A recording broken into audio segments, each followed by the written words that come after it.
Hello friends, welcome back to my channel. तो आज हम अपने टॉपिक की बात करेंगे solubility of liquid in liquid. Physical pharmaceutics 1 का हम यूनिट 1 की बात कर रहे थे। तो आज का टॉपिक है solubility of liquid in liquid. तो बेसिकली सॉल्युबिलिटी क्या होती है? सॉल्युबिलिटी का मतलब होता है कि सॉल्यूट को सॉल्वेंट के अंदर डिसॉल्व करवाना, ये सॉल्युबिलिटी थी। आज हम देखेंगे कि लिक्विड को लिक्विड के अंदर सॉल्युबलाइज कराना है, उसकी सॉल्युबिलिटी के लिए क्या क्या चीज़ें होती है, उस चीज़ को आज हम स्टडी करेंगे। तो फर्स्ट हमारा ये है कि सॉल्यूशन क्या होता है। Solution is a homogeneous mixture in which one substance is solid to dissolve in the other. मतलब सॉल्यूशन का मतलब होता है कि एक कोई भी सॉलिड को किसी भी लिक्विड के अंदर घोल देना, डिसॉल्व कर देना, दैट इज़ अ सॉल्यूशन। जब हम क्या करते हैं, दो या दो से ज़्यादा लिक्विड्स को एक साथ मिक्स करते हैं और उनको मिक्स करके जो हम प्रिपरेशंस बनाते हैं उनको हम फार्मास्यूटिकल सॉल्यूशंस बोलते हैं। मतलब हमने दो से ज़्यादा लिक्विड्स लिए, उनको आपस में मिक्सअप किया और जो भी फॉर्मुलेशन प्रिपेयर्ड हुई that is called pharmaceutical solutions. ठीक है, अब बेसिकली हम लाइफ एग्जाम्पल लें कि क्या क्या एग्जाम्पल्स होंगे इनके। तो जैसे कि अल्कोहल और वाटर, ये इनको मिला दीजिए आप तो हाइड्रो अल्कोहलिक सोल्यूशंस बन जाते हैं। अगर हम बहुत सारे वोलाटाइल ऑयल को वाटर के साथ मिक्स करते हैं तो वो क्या करता है, एक एरोमेटिक वाटर फॉर्मुलेशन बनाता है। वोलाटाइल ऑयल्स को अगर हम अल्कोहल के साथ मिक्स करते हैं तो हमारी स्प्रिट या एलेक्सर्स फॉर्मुलेशन प्रिपेयर होती हैं। तो ये कुछ हमारे जनरल एग्जांपल्स थे solubility of liquid in liquid के। अब हमें नेक्स्ट हम बात करेंगे क्या क्या फैक्टर्स होते हैं जो लिक्विड एंड लिक्विड सॉल्युबिलिटी को अफेक्ट करते हैं। तो हमारे 4-5 फैक्टर्स होते हैं जो सॉल्युबिलिटी को अफेक्ट करते हैं लिक्विड एंड लिक्विड की। फर्स्ट है हमारा नेचर मतलब हमारा जो भी सॉल्यूट और सॉल्वेंट है उसका नेचर क्या है। तो इसका जो मेन फिनोमेना है that is like dissolve like. जैसी आपकी सॉल्यूट होगा वैसी नेचर का सॉल्वेंट होगा तो वो मैक्सिमम सॉल्युबलाइज होगा। लाइक अगर पोलर सॉल्वेंट है तो पोलर सॉल्यूट भी होना चाहिए, नॉन पोलर सॉल्वेंट है तो नॉन पोलर सॉल्यूट होना चाहिए। अगर दोनों का नेचर सेम होगा तभी मैक्सिमम सॉल्युबिलिटी अचीव होगी। दूसरा है टेम्परेचर।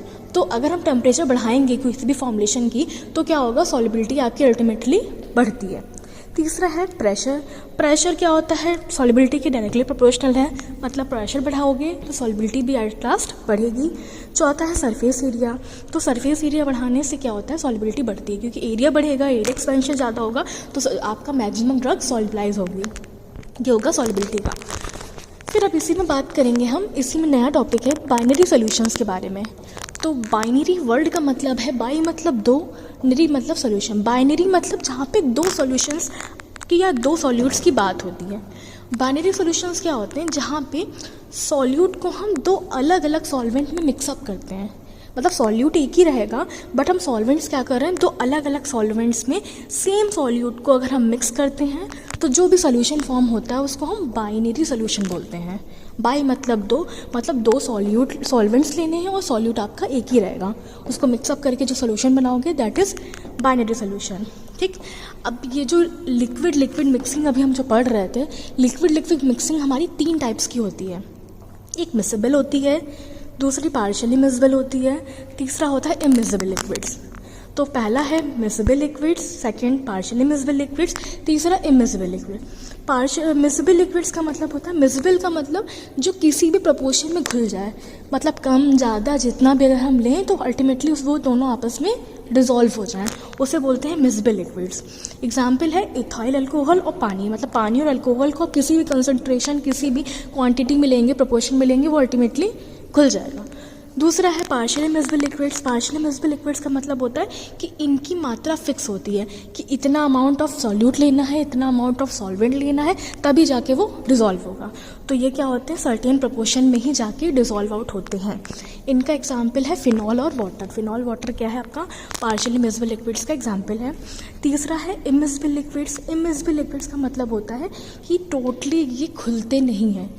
आप कंसंट्रेशन कितनी भी बढ़ा लो, घटा लो, कम कर दो, जो भी कर दो, इनको एट लास्ट घुलना ही नहीं है। एग्जाम्पल ऑयल और वाटर की बात करें, CCl4 और वाटर की बात करें, ये सब कितनी भी कंसंट्रेशन में लोगे ये सब क्या है, आपके इमिसेबल लिक्विड्स हैं आपके। ठीक है, अब जो मेन हमारा है वो है पार्शियली मिसेबल लिक्विड्स के बारे में। पार्शियली मैंने अभी आपको बताया कि सर्टेन प्रोपोर्शन में ही घुलेगा। इनमें क्या होती है कि सर्टेन कॉन्सेंट्रेशन होगी, उससे पे जाके डिसॉल्व होंगे, चीज़ें होंगी। इनमें एक खासियत होती है पार्शियली मिक्स्ड लिक्विड्स में, एक जब इनको मिक्सअप करते हैं तो एक कॉन्जुगेट लेयर बन जाती है इन दोनों लिक्विड्स के बीच में। क्या होता है, पार्शियल मतलब एक सर्टेन प्रोपोर्शन पे घुल रहा है ना, तो जब पार्शियली मिक्सबल आपके सॉल्युबलाइज होते हैं, जब पार्शियली मिक्स होते हैं, पार्शियली मिक्स होने में क्या होता है, इनके बीच में एक कॉन्जुगेट लेयर टाइप की बन जाती है जो इन दोनों को अलग करती है, ठीक। और जब हम हीट करेंगे तो वो कॉन्जुगेट लेयर जो डिवाइड कर रही थी वो डिसअपियर हो जाती है, ठीक है। तो इससे क्या होगा, पार्शियली मिक्सबल का मतलब कि एक कॉन्जुगेट लेयर बन जाती है बीच में, और जब आप उसको हीट करते हो तो कॉन्जुगेट लेयर डिसअपियर हो जाती है। इसका एग्जाम्पल है फिनॉल और वाटर। फिनॉल वाटर सिस्टम अगर हम देखते हैं, फिनॉल और वाटर को आपको मिक्स करते हो तो आप देखते हो कि बीच में ना एक सेपरेटिंग लेयर आती है, उस बीच की लेयर को हम कॉन्जुगेट लेयर बोलते हैं। फिर जब हम इसको हीट करते हैं तो ये जो लेयर होती है वो धीरे धीरे गायब हो जाती है, मतलब हीट करने से वो लेयर डिसअपियर हो जाती है। इसे ही हम कह रहे हैं पार्शियली मिक्स्ड लिक्विड्स के बारे में, ओके। तो अब इतना ही है इसमें। अब लिक्विड एंड लिक्विड में एक टर्म और आता है, critical solution temperature. Critical solution temperature का मतलब ऐसा टेम्परेचर जिस टेम्परेचर पे ये कॉन्जुगेट लेयर गायब हो जाए, मतलब कितना टेम्परेचर हम दें जिससे कि जो बीच की लेयर थी ना कॉन्जुगेट लेयर, वो गायब हो जाए, डिसअपियर हो जाए।